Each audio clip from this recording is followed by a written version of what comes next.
In the relentless war raging across eastern Ukraine, the sound of explosions and gunfire is no longer the only threat soldiers face. Today, a faint buzzing from the skies has become the new symbol of fear on the battlefield. And in the middle of this evolving conflict, one name has once again emerged from the shadows: the Sparta Battalion.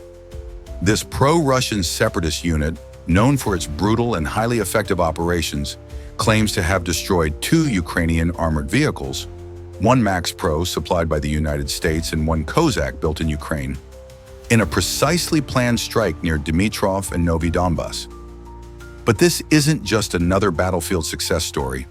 What makes this operation so significant is the method of attack. This is not the conventional warfare we've known for decades. This is the face of 21st century war, and it all begins with a small drone, guided from miles away. The Sparta Battalion was formed in 2014, shortly after the outbreak of the Donbas conflict.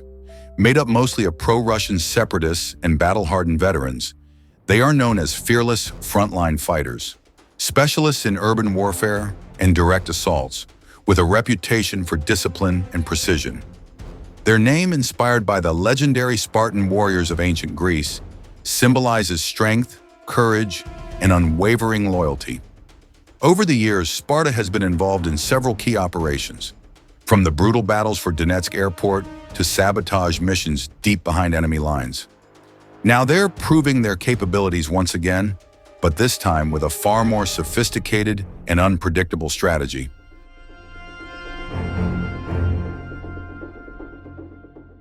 The targets in this operation were anything but ordinary.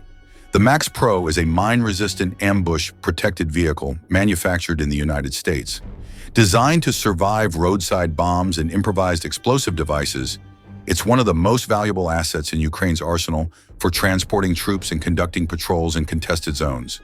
It's a multi-million-dollar piece of machinery and a symbol of Western military support for Kyiv.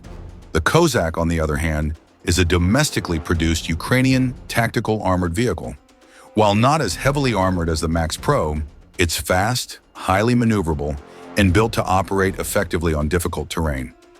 The destruction of both vehicles represents not just a material loss, but also a significant psychological blow to Ukrainian forces who rely heavily on mobility and armored protection. What makes this operation particularly fascinating is the weapon used. Instead of deploying expensive guided missiles or heavy artillery, Sparta turned to something much smaller, cheaper, and increasingly deadly: FPV kamikaze drones. FPV, or first-person view. Drones are small, manually piloted aircraft equipped with a camera, allowing the operator to see through the drone's eyes in real time. A powerful explosive, often an anti-tank grenade, TNT, or a custom warhead, is attached to the front. Their main advantages are agility, speed, and their ability to fly low and evade radar detection. These drones can travel several kilometers and strike the weakest points of armored vehicles, usually the roof, rear, or ventilation areas, which are less protected. This tactic has become a defining feature of modern warfare, offering devastating results at a fraction of the cost of traditional anti-tank weaponry.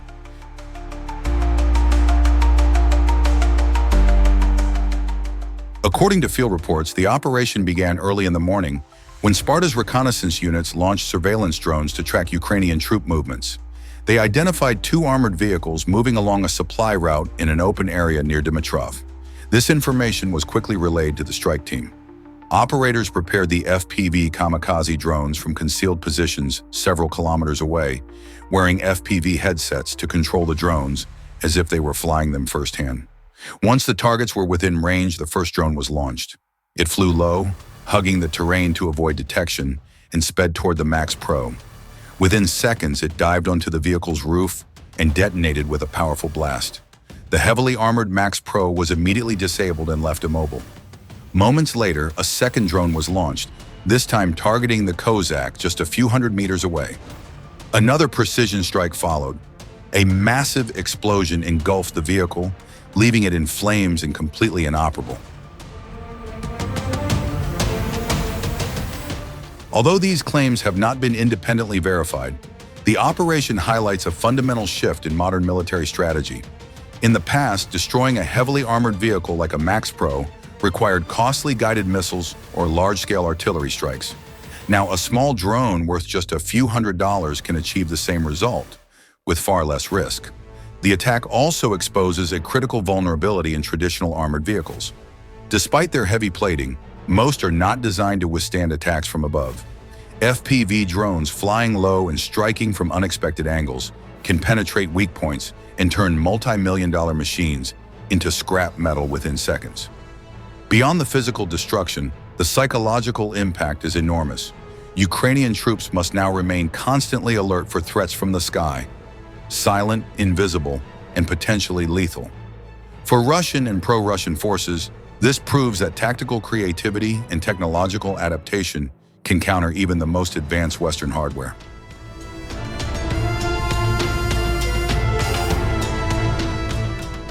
Whether this story is completely accurate or partially shaped by wartime propaganda, one thing is certain: the war in Ukraine has entered a new phase. Battles are no longer decided solely by tanks, artillery, or manpower, but by innovation, technology, and the ability to think beyond traditional strategies. The Sparta Battalion may be just one unit in a much larger conflict, but their operation serves as a clear sign that the future of warfare will be defined by intelligence, precision, and unpredictability. And in the skies over Donbas, small drones, once dismissed as toys, now have the power to change the course of history. Thank you for watching. If you enjoy deep military analysis like this, don't forget to subscribe, hit the notification bell, and share your thoughts in the comments below. Do you think drones will eventually replace heavy weapons on the battlefield? Or will they remain just one piece of a much larger war strategy?